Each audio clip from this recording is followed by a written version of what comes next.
یہ جو مساجد ہیں جن میں ہم نماز پڑھتے ہیں،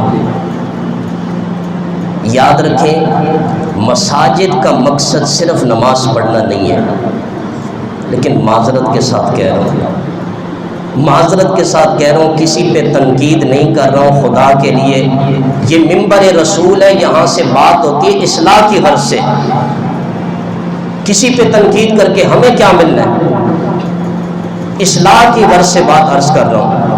مساجد کا جہاں ایک بنیادی مقصد عبادت ہے، سجدہ ہے، وہاں بنیادی مقصد میں سے ایک مقصد فلاحی تصور بھی ہے۔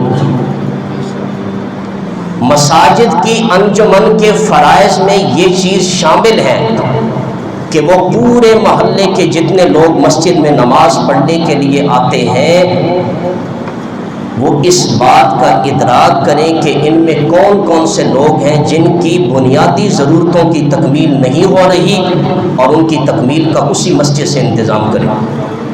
یہ مسجد کے فرائض میں شامل ہے، آپ علماء سے پوچھ سکتے ہیں۔ یہ نہیں کہ مسجد میں نماز پڑھ لی، مسجد کو تالا لگا دیا، اللہ اللہ خیر سلام۔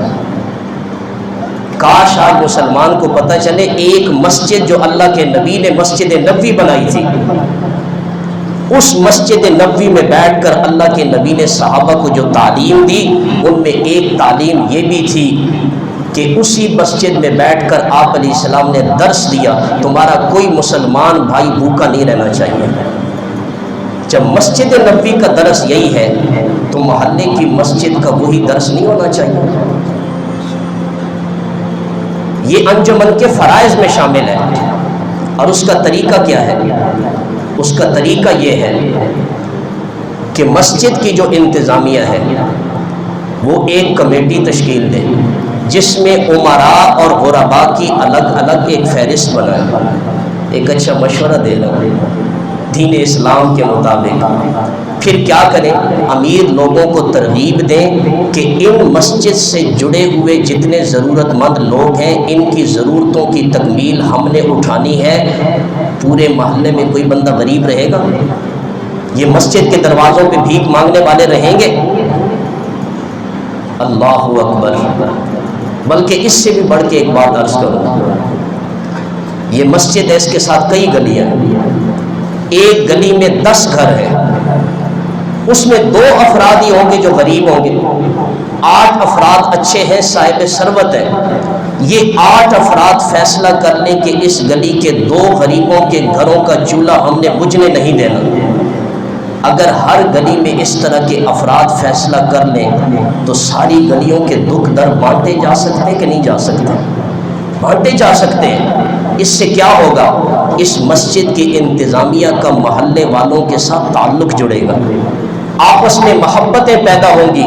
خدمت خلق کے نتیجے میں اگر وہ بندہ مسجد میں نہیں آتا وہ مسجد میں بھی آنا شروع ہو جائے گا۔ بھئی مسجد کے لوگ اتنی محبت کرتے ہیں، مسجد کے لوگ ہمارے اتنے خیر خواہ ہیں، خدمت خلق یہ دین کی دعوت کا ذریعہ بن جائے گا۔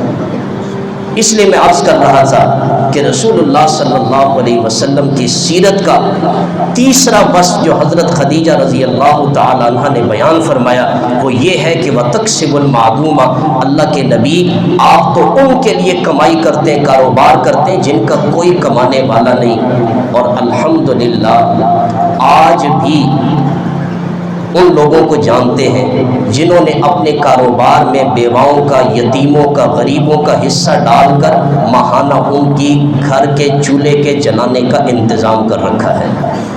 اللہ سے دعا یہ ہے کہ جو سنا عمل کرنے کی توفیق عطا فرمائے۔